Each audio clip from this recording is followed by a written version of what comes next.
warahmatullahi wabarakatuh. Perkenalkan, nama saya Jaromiko SHIME. Saya salah satu dosen pada program studi ekonomi syariah Fakultas Ekonomi dan Bisnis pada perguruan tinggi swasta Universitas Potensi Utama Lembang.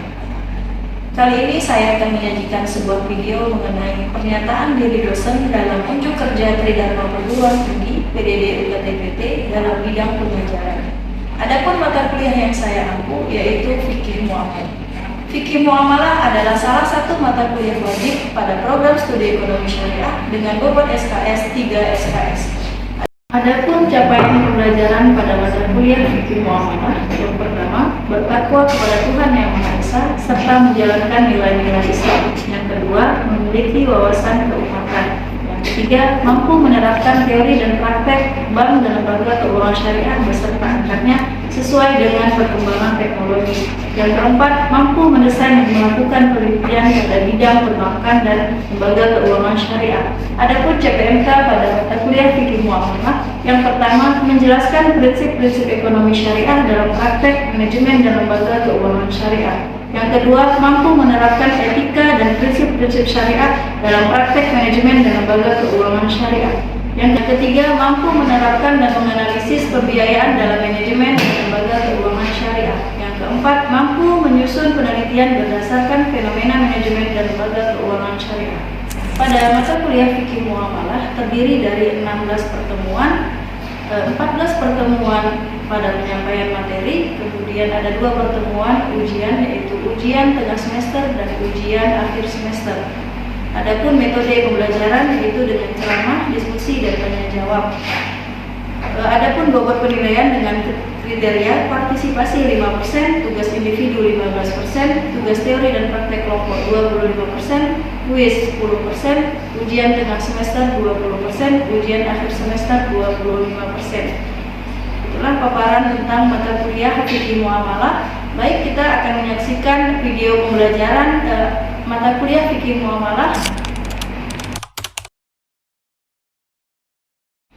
Bismillahirrahmanirrahim. Assalamualaikum warahmatullahi wabarakatuh. Waalaikumsalam warahmatullahi wabarakatuh.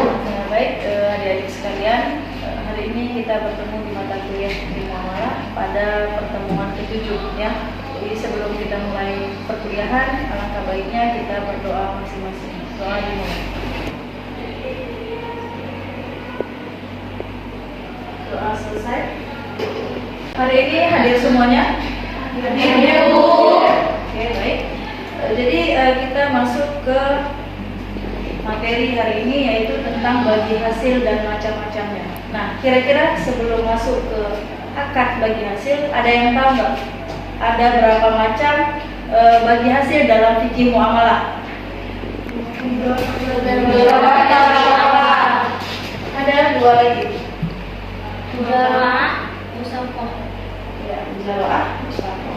Jadi ada 4 ya bagi hasil dalam fikih muamalah. Namun fokus kita kali ini nanti kita membahas tentang murabah dan musyarokah. Baik. Yang pertama mengenai pengertian bagi hasil. Nah, bagi hasil terdiri dari 2 kata yaitu bagi dan hasil. Bagi artinya penggal, pecah, urai dari yang utuh, sedangkan hasil adalah akibat tindakan baik yang disengaja maupun tidak, baik yang menguntungkan maupun yang merugikan. Jadi kata hasil juga dapat disamakan dengan pendapatan yang pengertiannya adalah uang yang diterima oleh perorangan, perusahaan, dan organisasi lain dalam bentuk upah, gaji, sewa, bunga, komisi, ongkos, dan laba. Nah, menurut terminologi asing bahasa Inggris, bagi hasil disebut dengan profit sharing ya, yang artinya sebagai pembagian laba atau profit. Maka bagi hasil adalah keuntungan atau hasil yang diperoleh dari pengelolaan dana baik investasi maupun transaksi jual beli yang diberikan kepada pelanggan dengan persyaratan yang disepakati bersama sesuai rukun. Nah, itu pengertian tentang bagi hasil secara umum ya. Baik itu mudharabah, musyarokah, muzaroah, musafah, itu semua pengertian secara umum bagi hasil. Selanjutnya, dasar hukum bagi hasil ya. Dasar hukum bagi hasil itu pada umumnya berasal dari Al-Quran dan hadis ya. secara khusus itu terdapat dalam Undang-Undang Nomor 21 Tahun 2008 tentang Perbankan Syariah. Itu terdapat di DSN UI ya, fatwa DSN UI. Nah, adapun dalam Al-Quran surat Al-Baqarah ayat 275 yang potongan ayatnya wa ahallallahu al-bai'a wa harrama riba, dan Allah mengharamkan wa ahallallahu al-bai'a wa harrama riba, Allah menghalalkan jual beli dan mengharamkan riba. Jadi secara umum jual beli itu termasuk ke dalam transaksi ekonomi syariah, di mana antara satu pihak dengan pihak lain yang kita analogikan ke dalam bagi hasil. Kemudian ada di surat An-Nisa ayat 29. Adapun potongan ayatnya, Bismillahirrahmanirrahim. Ya ayyuhalladzina amanu la ta'kulu amwalakum bainakum bil batil illa an takuna tijaratan antaradin minkum. Nah, kita garis bawahi kata antaradin minkum.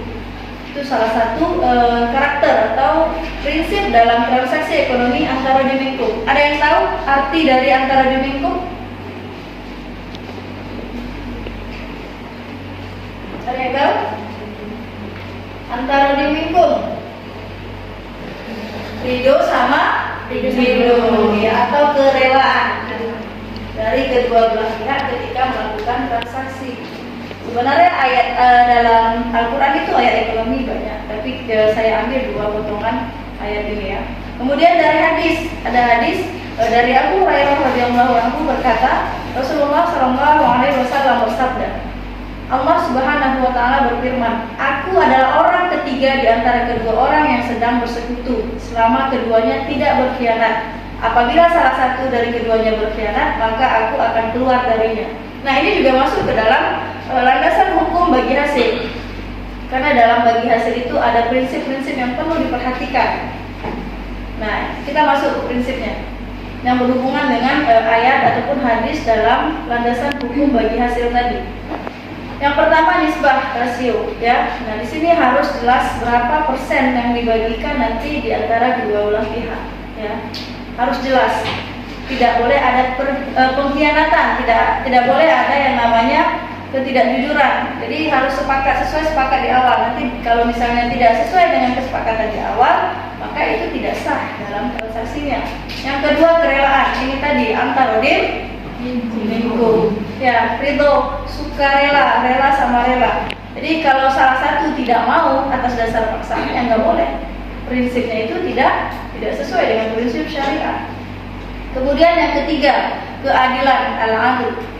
Nah, tidak boleh menzolimi salah satu pihak. Jangan karena salah satu pihak dari yang bertransaksi ini memiliki dana yang besar, kemudian memberikan keuntungan semena-mena kepada yang pengelola atau sebaliknya, itu tidak boleh. Harus sesuai adil. Adil dalam arti sesuai dengan prinsip syariah.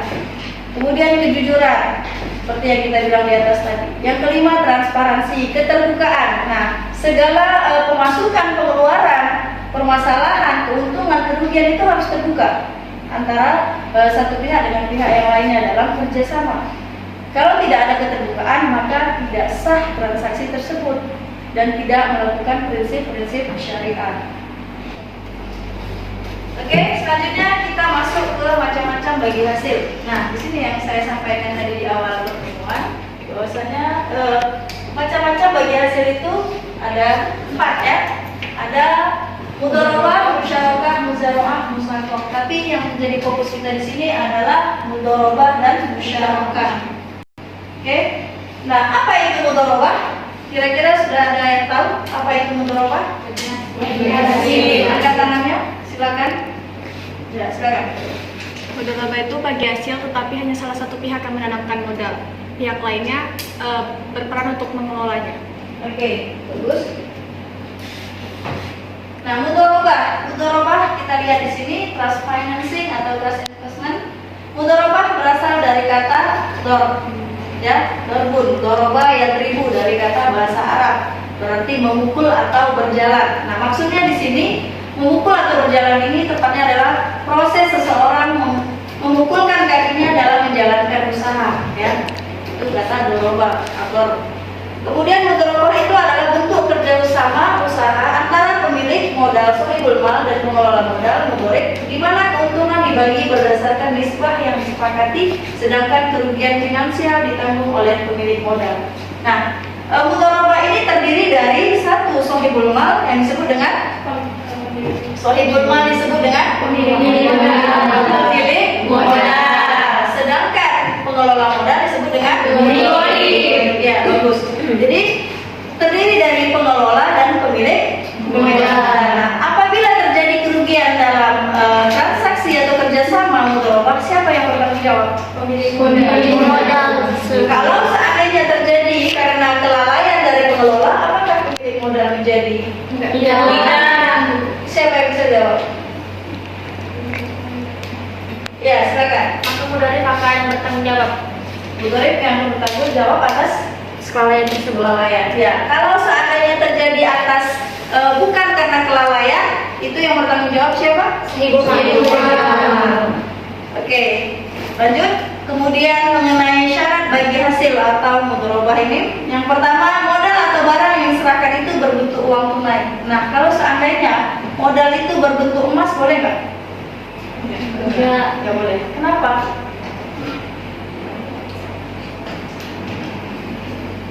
Nggak boleh ya.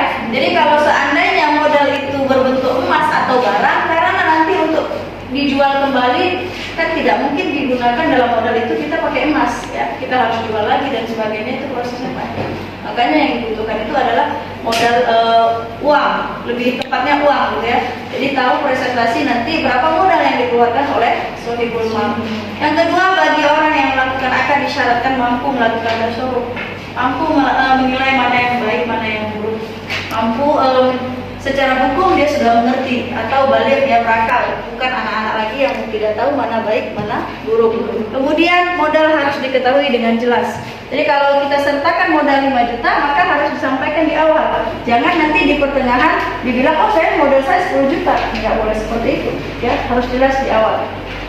Pembagian keuntungan harus jelas presentasinya ya. Nah, kalau di awal kita sepakati 50-50, walaupun nanti di akhir pembagian keuntungannya itu sangat besar, maka tetap harus 50-50, nggak boleh. Karena untung kita banyak, udah ya kamu 30 saya 70, kata pemilik modal itu nggak boleh. Dan tetap harus pada kesepakatan awal. Kemudian yang terakhir ada ijab qabul. Ijab qabul artinya serah terima ya. Saya serahkan modal ke kamu dan kamu ucapkan terima ya, agar terjadi transaksi itu lebih berkah. Oke, kemudian contoh mudharabah di dalam beberapa praktek mudharabah itu ada dia tabungan mudharabah di bank syariah, ada pembiayaan proyek, ada kerjasama usaha dagang, ada pembiayaan modal kerja, ada investasi di produk keuangan syariah. Nah, ada macam-macam mudharabah, mudharabah mutlaqah, mudharabah muqayyadah, ada mudharabah mushtarakah. Nah, kira-kira ada yang tahu perbedaan masing-masing dari mudharabah ini? Kita masuk ke macam-macam mudharabah. Jadi macam-macam mudharabah itu ada 3 macam. Yang pertama mudharabah mutlaqah, yang kedua ada mudharabah muqayyadah, dan yang ketiga ada mudharabah mushtarakah. Ya. Yang pertama mudharabah mutlaq ya, yang artinya mutlak itu yang pasti. Jadi mudharabah mutlaq di sini di mana pengelola modal dari mudharabah itu diberikan kebebasan mutlak untuk mengelola bagi hasil itu dengan bebas. Jadi tidak ada peraturan dari pemilik modal, kamu harus usaha ini, kamu harus usaha di sini, pembagian keuntungan harus sekian, tidak. Diberikan kebebasan mutlak kepada pengelola. Nih silakan, ini modalnya silakan, mau buat usaha apa, mau di mana silakan. Itu namanya mudharabah mutlaq. Kemudian yang kedua mudharabah muqayyadah. Nah, di sini kebalikan dari mutlaqah. Mudharabah muqayyadah ini ada aturan tertentu yang memang dibatasi sama pemilik modal.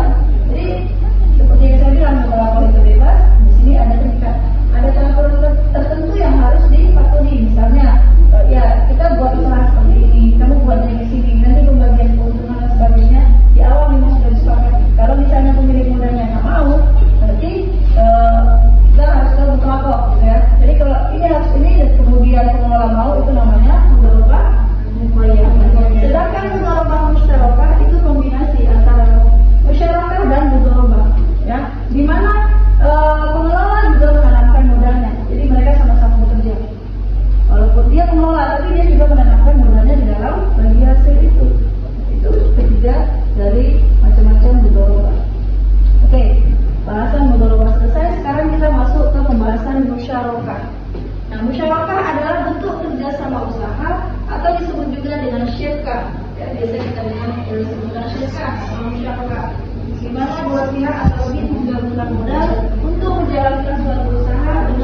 dengan modal yang mereka tanamkan. Kalau misalnya si A menyertakan modal 50%, si B 50%, tapi si A punya keahlian, punya ilmu dalam bisnis yang mereka geluti, berarti itu punya nilai tambah. Keuntungannya lebih banyak kepada si A karena si A punya modal lebih dibandingkan dengan si B. Jadi bukan secara finansial kita lihat, ya, bukan hanya secara finansial. Walaupun 50-50 modal, tapi si A punya skill, punya kemampuan lebih dibandingkan dengan si B. Maka pembagian keuntungan sesuai dengan modal, baik itu secara finansial ataupun skill, ya, sesuai dengan yang mereka tanamkan. Jadi bukan hanya melihat daripada finansial. Misal nih dalam bagi hasil kerjasama musyawarah, ada kalian mau buat percetakan. Nah, teman kita yang satu menanamkan modal 50 juta, kita 50 juta. Tapi dalam pengelolaan bisnis itu, kita yang bisa mengelolanya, dia hanya bisa menyertakan modal. Nah, apakah keuntungan harus dibagi sama? Enggak. Kenapa? Karena tadi skill plus modal, sedangkan ini hanya mempunyai modal. Maka keuntungan disesuaikan dengan modal, skill dan modal. Ya, itu perbedaan musyawarah. Kemudian ada macam-macam musyawarah. Ada musyawarah al-amlah, kepemilikan bersama. Ada musyawarah al-uqud, akad musyawarah, ya. Jadi ada dua macam musyawarah, amlah dan uqud. Al-amlah itu adalah kepemilikan bersama, di mana itu terjadi secara alami, natural. Jadi tidak ada salah satu pihak mengikatkan diri kemudian terjadi bisnis itu. Jadi misalnya ada sebab akibat warisan, ya, mereka punya sekutu dalam warisan itu, ada kerjasama, kemudian usaha itu nanti mereka kembangkan, mereka bagi hasil. Misalnya hasil warisan orang tua dikelola oleh anaknya, kan menjadi bagi hasil itu mereka punya 2 orang atau 3 orang hasil dari warisan orang tua yang sudah meninggal. Ya, itu namanya al-amlah. Itu kan natural. Mereka tidak mengikatkan diri, kan? Ya, mereka tidak mengikatkan diri.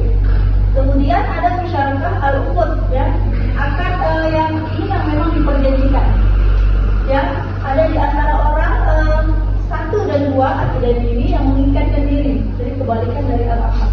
Kalau al-amlah itu kan memang alamiah, tanpa mengikat diri. Kalau al-uqud ini mereka mengikatkan diri, yuk kita kerjasama. Ini nanam modal ini kita buat begini sebagainya. Kebalikan dari al-amlah, ya, itu bagian dari macam-macam musyawarah.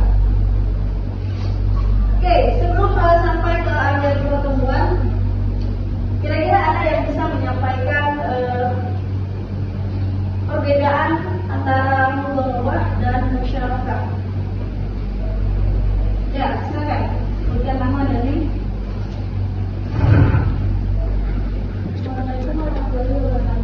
Assalamualaikum warahmatullahi wabarakatuh.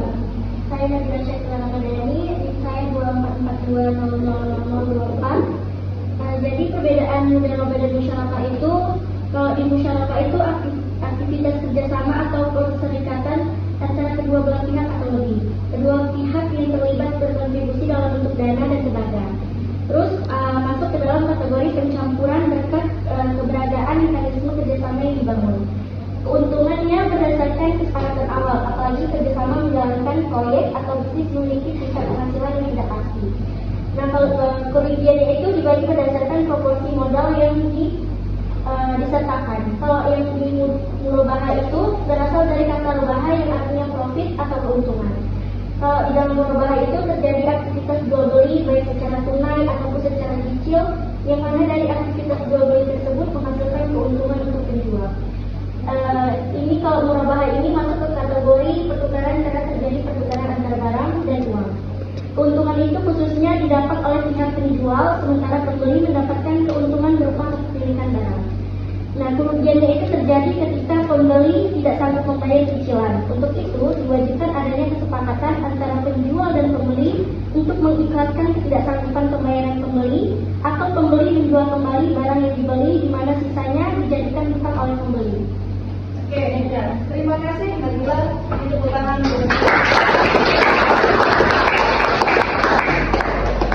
Oke, sampai di sini pembahasan kita. Kira-kira ada pertanyaan mengenai materi hari ini? Ya, silakan. Bukan nama nanti. Perkenalkan, nama saya Nur Presiden, saya 24 006018. Saya ingin bertanya nih, bagaimana status bagi hasil bagi hasil mudharabah jika salah satu dari akidainya itu meninggal dunia. Ya. Ini bisa dijawab. Terima kasih. Oke, baik. Pertanyaannya singkatnya, apa yang terjadi jika dalam kerjasama itu salah satu dari yang berangkat ya meninggal dunia, baik itu pengelola atau nah biasanya yang menjadi permasalahan itu adalah kalau seandainya meninggal pengelola, ya bagaimana statusnya kerjasama itu? Statusnya maka batal. Kerjasama itu batal secara hukum karena pengelola atau salah satunya sudah meninggal. Tidak bisa diwariskan karena pewarisnya itu tidak tahu akad kesepakatan mereka. Ya, jadi usahanya itu batal, kerjasamanya itu batal. Uang yang didapat atau hasil dari bagi hasil dikembalikan kepada pemilik modal. Nah, berapa yang sudah dijalankan oleh pengelola itu yang diberikan keuntungan untuk pengelola yang punya ahli waris berikan hasilnya. Misalnya dalam kerjasama mereka sudah menjalankan 1 tahun, ya dalam 1 tahun berapa keuntungan yang didapat? Nah, itu diberikan kepada pengelola, berikan ke ahli waris. Bisa digunakan untuk kepentingan pengelola apabila pengelola untuk sudah meninggal untuk bisa disedekahkan atau biaya penguburan dan sebagainya. Paham ya? Oke. Ada pertanyaan selanjutnya? Assalamualaikum warahmatullahi wabarakatuh. Waalaikumsalam warahmatullahi wabarakatuh. Nama saya Siti Awanisa, NIM saya 2442000 di mana? Pertanyaan saya, apakah boleh dalam mudharabah menggunakan jaminan? Oke, baik. Pertanyaannya, apakah boleh dalam mudharabah atau bagi hasil itu menggunakan jaminan? Nah, jaminan itu kan sebagai bukti kalau seandainya terjadi sesuatu hewan transaksi, misalnya kecurangan ya kan dari salah satu pihak, biasanya pengelola. Karena bentuk kehati-hatian daripada pemilik modal. Nah, kira-kira sebelum saya jawab, ada nggak yang bisa menjawab? Bisa nggak pakai jaminan dalam mudharabah atau dalam bagi hasil? Tapi saja terjadi kalau seandainya pengelola mengabulkan uang pemilik modal, ya kan? Nah, kalau dikasih jaminan, kalau dia kabur, dia rugi dan sebagainya, ini ada jaminan yang bisa kita jualkan, sehingga pemilik modal tidak mengalami kerugian. Ada yang bisa jawab? Oke, kita lanjut ya. Jadi dalam kerjasama mudharabah ini tidak ada namanya jaminan. Kenapa? Karena ini salah satu prinsipnya adalah al-tawdid binkum. Kita sama-sama sudah ikhlas memberikan diri, kemudian ada prinsip kejujuran, ya. Harusnya ada prinsip kepercayaan, ya. Ketika orang yang sudah dipilih ya dia harus jujur dan amanah. Maka tidak perlu adanya jaminan, karena jaminan ini bentuk daripada kehati-hatian yang bisa menjatuhkan kepada kecurigaan. Kalau seandainya terjadi kecurangan, maka itu menjadi milik saya, itu tidak boleh. Kita sudah sama-sama mengikatkan diri dalam kejujuran, dalam keridoan, sama-sama ridho. Makanya dalilnya tadi antara minggu. Oke ya, ada pertanyaan lagi? Kalau memang tidak ada, kita cukupkan perkuliahan hari ini sampai di sini. Semoga bermanfaat apa yang kita pelajari hari ini, khususnya untuk kita semua. Saya mohon maaf atas kekurangannya, apa yang tersampaikan mungkin tidak keluar dari mulut saya, tidak sesuai. Saya mohon maaf. Akhirul kalam. Assalamualaikum warahmatullahi wabarakatuh. Waalaikumsalam warahmatullahi wabarakatuh. Baiklah, kita telah selesai menyaksikan video pembelajaran dengan mata kuliah fikih muamalah. Sekian, terima kasih. Assalamualaikum warahmatullahi wabarakatuh.